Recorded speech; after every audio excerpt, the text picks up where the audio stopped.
तर भोंदू खरात आउटडोर व्हिजिटसाठी 5 लाख रुपये घ्यायचा। महिलांच्या कॉन्टॅक्टसाठी खरात दुसरा मोबाईल वापरायचा। पुण्याच्या कोरेगाव पार्कमध्ये 57 प्लॉट होते जे सीए ललित पोफळे ज्यामुळे वादात आलेले आहेत।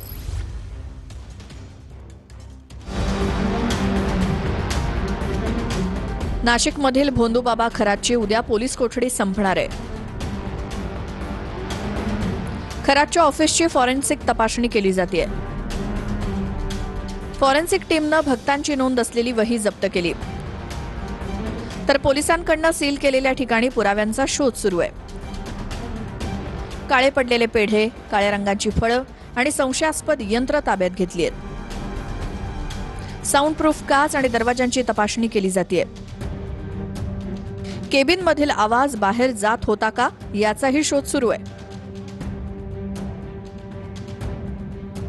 गुंगी येणारा औषध किंवा पेढे खाऊ घातल्यानंतर भोंदू खरात हा पीडित भक्तांसमोर दैवी शक्तीशी बोलत असल्याचा बनाव करायचा।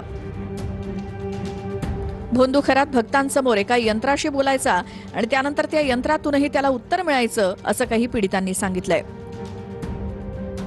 प्रामुख्यानं ग्रामीण भागातील अशिक्षित महिलांसमोर अशोक खरातची ही प्रात्यक्षिकं चालायची। भोंदू खरात आउटडोर व्हिजिटसाठी 5 लाख रुपये घ्यायचा। भक्त भोंदूला घरी किंवा व्यवसायाच्या ठिकाणी घेऊन जाण्यासाठी इच्छुक असायचे। जो जास्त पैसे देईल त्याच्यासोबत भोंदू जायचा अशी माहिती एसआयटी तपासातनं उघड झाली आहे। भोंदू खरात महिलांच्या कॉन्टॅक्टसाठी दुसरा मोबाईल वापरायचा अशी माहिती समोर आली आहे। भोंदू खरातनं महिलांचे नंबर वेगवेगळ्या नावानं सेव्ह केले होते। याआधी एसआयटीकडनं खरातचे 2 मोबाईल्स जप्त करण्यात आलेत। पुण्यातील अशोक खरातचा सीए ललित पोफळे वादाच्या भोवऱ्यात सापडलाय।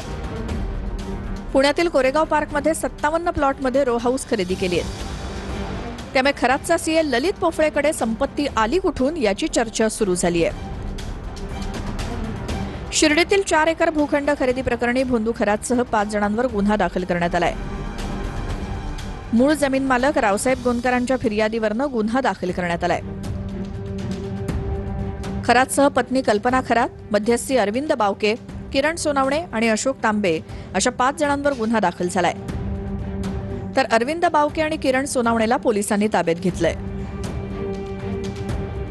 ती जमीन 5 स्टार हॉटेल लाईनला आहे, 4 एकर 7 गुंठे। तर त्यामध्ये त्यांनी मला जे पैसे दिले त्या पैशामध्ये आता मी पोलीस स्टेशनला कंप्लेंट केलेली आहे। त्यामध्ये त्या रकमेचे मला फक्त त्यामधून निम्मे पैसे आलेले। 4 एकर जमीन देऊन ती खरेदी केली। त्या आमचं म्हणणं एवढंच आहे का आम्हाला आमची जमीन परत मिळावी।